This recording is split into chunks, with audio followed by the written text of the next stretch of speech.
Welcome to this week's look at the state of the New York City real estate market. This is for the last week of November 25th to December 1st. So happy December, everybody. We're going to get started now with the luxury market. Then I will give you the full report from Manhattan and Brooklyn. But then I'm going to wrap it up and we'll also share with you some effective strategies for success. So if you are an active buyer or seller in this market, or perhaps you're trying to forecast about what you're going to want to do after the holidays, be sure you stick around for that.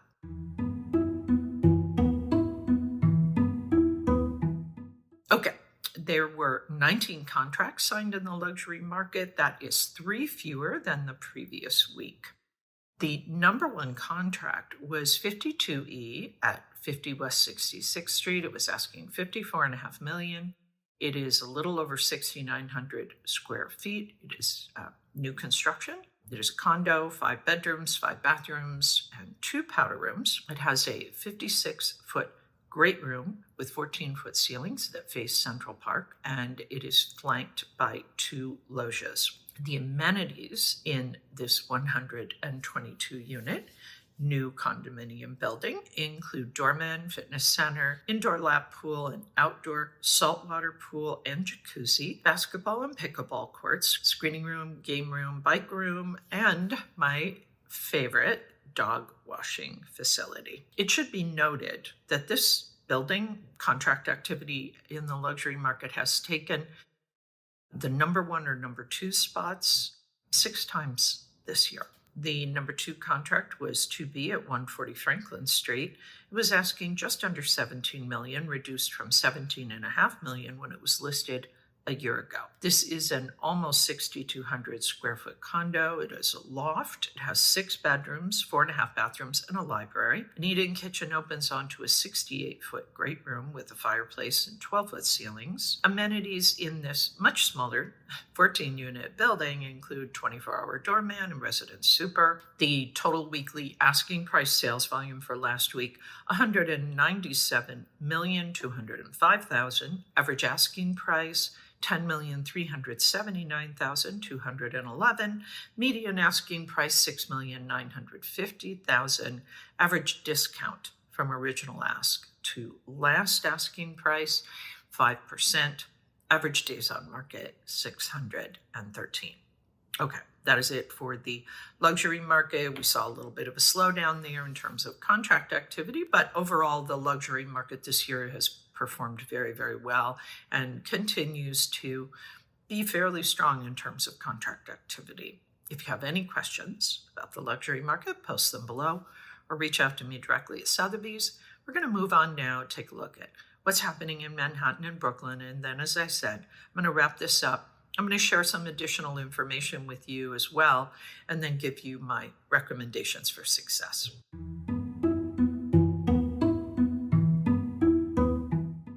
The new supply for the week in Manhattan, 65. Wow, that is down over 65% for the week. Contracts signed also fell 155.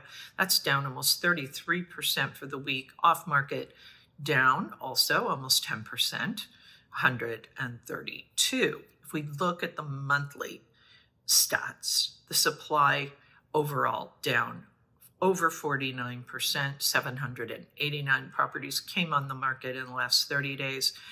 The contract signed 835, that is down also little over 20%. Off-market properties for the month, 609, rose just a little over 5%.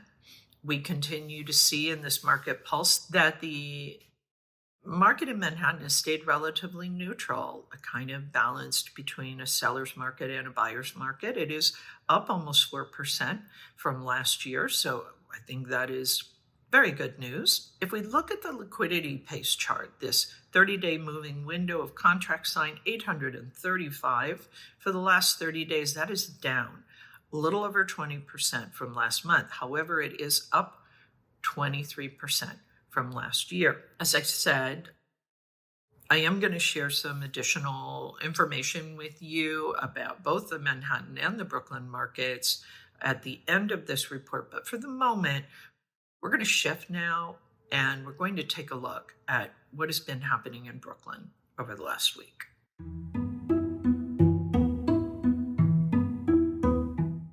Just as with Manhattan, we see that the new supply in Manhattan is down.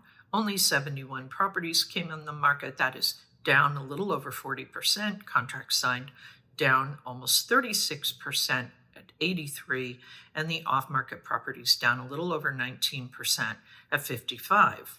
The monthly supply for Brooklyn, 522, that is down a little over 35%. Contracts signed 518, that is down almost 24%. In the off-market properties for the month, 257, kind of a wash, no real movement there over the month. We can see the market pulse remains neutral.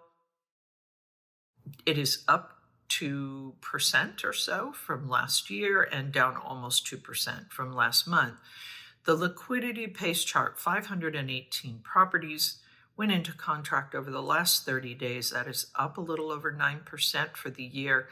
However, it is down 23% for the month. That's it for the Brooklyn market. We're going to take a look now at kind of the market in total, kind of see where we're at now that we have gotten past Thanksgiving and have moved into December. So there were 19 contracts signed for properties that are priced at $4 million and above. 4 of those were in the trophy category, meaning they're priced at $10 million and above. Overall, in the luxury market, we saw 3 fewer contracts signed from the previous week. 13 of those were condos, 5 were co-ops, 1 was a townhouse, 12 were uptown, 6 were downtown. We continue to see the buyer appetite for those uptown properties, particularly in the new development category, whether it is Midtown, Upper East Side, Upper West Side. We are definitely seeing a buyer trend towards those uptown properties over the downtown properties, at least for now. The Manhattan and Brooklyn markets remain balanced and neutral. The supply is down in both of those markets. We have about 6,255 properties in total in Manhattan, 3,152 in Brooklyn. Contract activity fell for the week, each about 30-something%. So, could have been Thanksgiving, could have been any number of things, could be the beginnings of the market quieting down. The monthly off-market numbers in Manhattan, 3,962, Brooklyn, 1,805. Could be those sellers are just holding off until they see an improved market in the spring, if that's what happens. And so they're just waiting, or maybe they're doing something else with those properties. The 30-day liquidity pace, 835 for Manhattan, 518 for Brooklyn.